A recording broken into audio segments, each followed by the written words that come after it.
noktalarını size anlatacağım. En büyük yardımcılarından bir tanesi de işte burada ocağın üstünde duruyor. Fissler Vita Quick Green. Bu düdüklü tencere benim için kuru fasulyeyi en hızlı yapmanın formüllerinden biri. Öncelikle şunu şurada ateşin üstüne alayım, altını yakayım ve işe başlayayım. Şimdi size 2 tane teknikten bahsedeceğim. 1 numaralı teknik. Fasulyeleriniz kuru. Geceden suya bırakmadınız. Ne yapacaksınız? Çok kolay.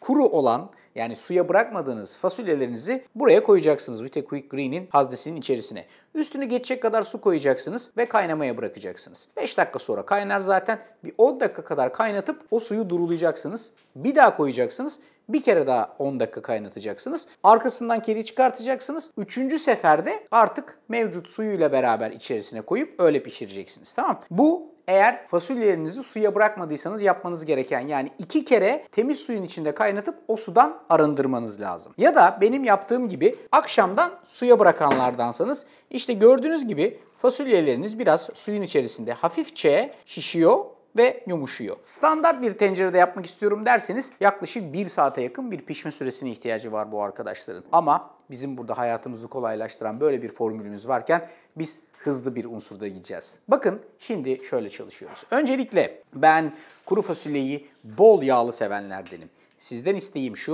buradaki haznenin içerisine tepeleme 3 yemek kaşığı kadar tereyağı ilave edin. Yağınız hafifçe erirken içerisine 1 adet böyle ince yemeklik doğranmış kuru soğanı da koyun ve soğanınızı hafifçe burada terletmeye başlayın. Tereyağla beraber soğan şöyle gördüğünüz kremamsı kıvama geliyor.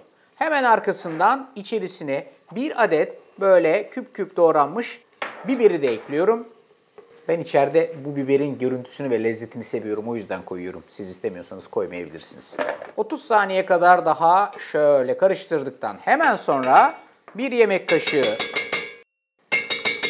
domates salçası ilave ediyorum ve salçaları şöyle güzelce kavurmaya başlıyorum. Her şey gayet iyi gidiyor. Artık fasulyeyi süzebilirim. Dediğim gibi bir kere daha tekrar ediyorum. Şu anda benim kullandığım 2 bardak böyle güzelce bir gece önceden suya bırakılmış fasulye. Hiç ekstradan haşlamaya gerek duymuyorum bunu. Eğer siz suya bırakmadıysanız 2 tur 10'ar dakika kadar haşlayıp temiz suyla, yani haşlayacaksınız, suyunu ayıracaksınız, haşlayacaksınız, suyunu ayıracaksınız.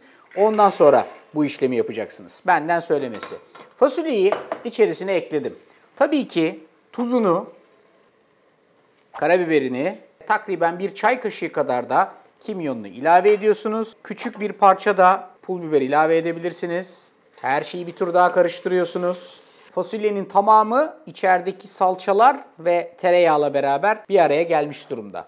Arkasından da 10-15 tane hafifçe parçaladım ve o şekilde koydum. Ben içeride o pastırmanın dokusunu ve görüntüsünün güzel olduğunu düşünüyorum çünkü. Şimdi sıra geldi bu arkadaşımızın suyunu eklemeye. Bunu çok fazla pişirmeyeceğiniz için aşırı derecede sulu olmasına gerek yok. O sebepten dolayı üstünü geçecek seviyeye gelene kadar bir su ilavemiz var. Bu da aşağı yukarı 5 bardak civarında olur. Yani bakarsanız sulu sulu böyle hafiften kendi helmesiyle beraber yiyebilmek için bunun aşağı yukarı 5 bardak kadar sıvıya, suya ihtiyacı var. Şimdi her şeyi güzelce bir karıştırdım. Suyu da koyduktan sonra baharatı ve benzeri her şey içeride. Efendim, Vita Quick Green'in kapağını kapatacağım. Kolay bir mekanizma. Koyuyorsunuz kapağı üstüne ve yan çeviriyorsunuz.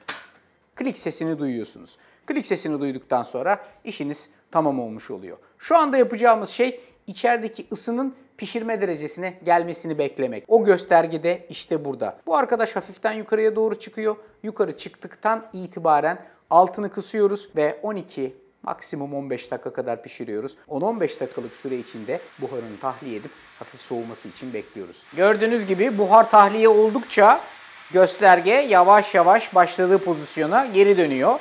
Beyaz tamamen sona kadar indiğinde ve duman bittiğinde artık kapak açmaya hazır olacak.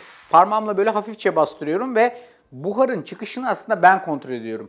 Bazı düdüklülerde böyle buhar son derece tazyikli vaziyette çıkıyor. Burada yavaş yavaş kontrollü bir şekilde ben tahliye ediyorum. En son olarak da basıyorum, kapağı açıyorum ve kuru fasulyem servise hazır. İşte benim için gayet güzel fasulyeler pişmiş, suyu hafiften helmelenmiş. Sizler için hızlı ve pratik şekilde hazırladığım kuru fasulyem karşınızda. Yanında güzel bir pilav isterseniz onu da Arda'nın mutfağı linkinden bulabilirsiniz. Turşu isterseniz ben bunu bizim Beyoğlu'ndaki turşucudan aldım. Artık onu da onlardan alayım. İyi esnaf. Çok da severim. Şahane bir kuru fasulye işte size bu kadar yakın. Hepinize afiyet olsun.